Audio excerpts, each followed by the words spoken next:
Makigsuna nagkanayon ang liturhiya sa pulong nga ang atong langit ng Amahan nagbuhong kanato sa tanang espirituhanong mga gasa ug panalangin aron kita makabaton sa kinabuhi nga puno sa kinaadman. Busa mangutana kita karon, sa unsang paagi ang Eucharistia nagtultol kanato ngadto sa dalan sa kinaadman haron magkinabuhi kita subay gayod sa Dios nung kinaadman.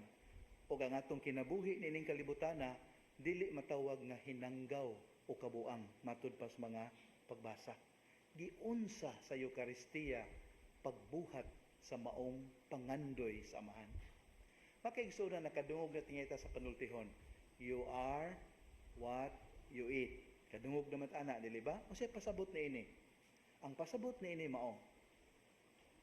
Kung unsay imong gipuno sa imong kaugalingon, mauusab ang imong padulngan. Pananglitan, kung gibusog nimo ang imong kaugalingon sa mga butang nga dautan, mausab ang imong kinabuhi ug mahimo kining salawayon. Pero kung imong gipuno ang imong kaugalingon sa mga butang matarong, mausab ang imong kinabuhi ug mahimong dalaygon.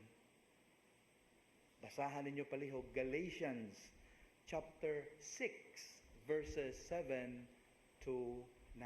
Galatians 6, 7 to 9. Sa ato pa dahil makaigsuunan, kining Eucharistia naghatag ka na itong kahigayunan nga magpuyo o kinabuhing makinaadmanon. Sa unsang paagiha, pinaagi sa pagdawat nato niini sa masubsob o kinasingkasing nga paagi. Kay the more we receive the Eucharist worthily, with proper disposition and proper understanding, kita gradually will become like Christ. Sige ko tagkalawat ni Kristo, so mahimo tang sama ni Kristo. We begin to see with His eyes. Lahi na ang atong pagtanaw sa kalibutan. We see with His eyes. And that's why we see things differently. We begin to feel with His heart. Ug maon nga lahi na ang atong pagbati, makakita tagdautan, ludon ta imbes malipay ta. Makasaksi ta og mga butang dautan, mangandoy ta sa paghari sa Dios. Ginoo, ngano may tawo ning ninani na naman ning kalibutan, lahi na ang imong bation.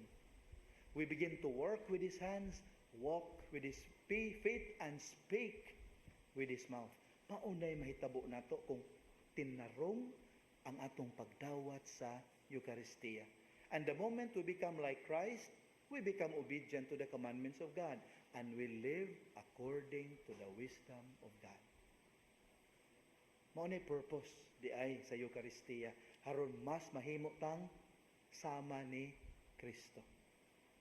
Diha ko noy batan-on makaigsuonan nga di gusto hinimbahon siya pero natandog kay siya siyang nakita sa usa ka fast food chain. Kay dihay ni abot nga magtiayon tigulang na nga klaro jud kay gikan na nimba. Kay sakto sa attire unya si nanay nagdala pa sa iyang brunda. So sa iyang tan-aw gikan gining simba. Lingkod ang managtiayon, dili man ta sa himantayon pero murag na ganoy gyud ayang atensyon ngadto sa magtiayon nga tigulang. Ang palit og usa ka burger nya ilang gitarong jugto nga hating kapatid. Way labaw, way kuwang. Nya gabahin sila. Tandog yung batanong katanaw. Nya paghuman nagkaon ang bana. Ang asawa gatanaw. Motuwa siya kaantos giduol gyud niya siya, "Nay, tay, I don't want to intrude into your privacy and in your special moment, pero kanang let me buy you another burger." Okay ba? Harang magtagsa na lang gyud mo. Ningon tigulang, "Uy, salamat kay dong ha, pero di mo gimi kahurot mo nang gatunga lang mi." And mao ba di ay? Pero nay, ngano wa lagi ka magkaon gatanaw ra magang tatay, nindot kita magdungan mo. Sa sige lang ako sige pauna kay gigamit naman niya akong postiso. Hastang postiso gi-share. The more we receive Jesus properly, we begin to live a life like the Eucharist. blessed, broken, and shared. Inana ang dagan sa atong kinabuhi.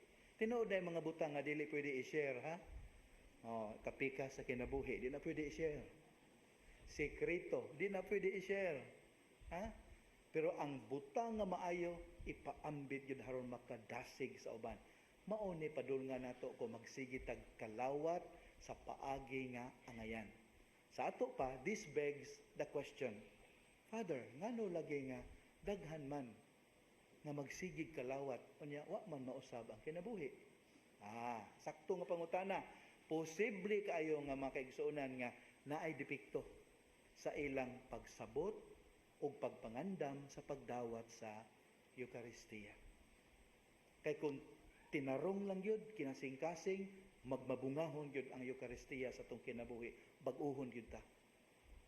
Kung dili ganita mabag-o, bisag unsa na itong simba, there must be something wrong, not with the Eucharist, but with us, nga nagsaulog niini. Palihog, basahan ninyo haron makapamalandong ta. First letter of Paul to the Corinthians, chapter 11, verses 27 to 32. And you will discover what's wrong with us, nga ang Eucharistia di man makabunga sa atong kinabuhi.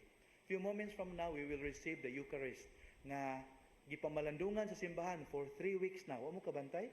Tulo na ka Domingo. Ang atong pamalandong puros Eucharistia. Atong dawaton ang maong Eucharistia few moments from now. Una ato hangyo na Ginoo, tabangi kami sa pagtuo uban sa hugot gayod nga pagsalig nga nagpahipi luyo sa ordinaryong bayhon sa pan ug bino. Anaa ang matuod nga lawas ug dugo sa imong anak.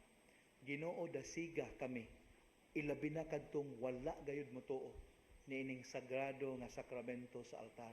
Aron moabot ang panahon nga ang tanan magkahiusa sa pag-ambit sa talad sa kordero nga gipatay o gibanhaw. Magkahiusa sa pagsimba kanimo ang tuburan sa matuod nga kalanon. Amen.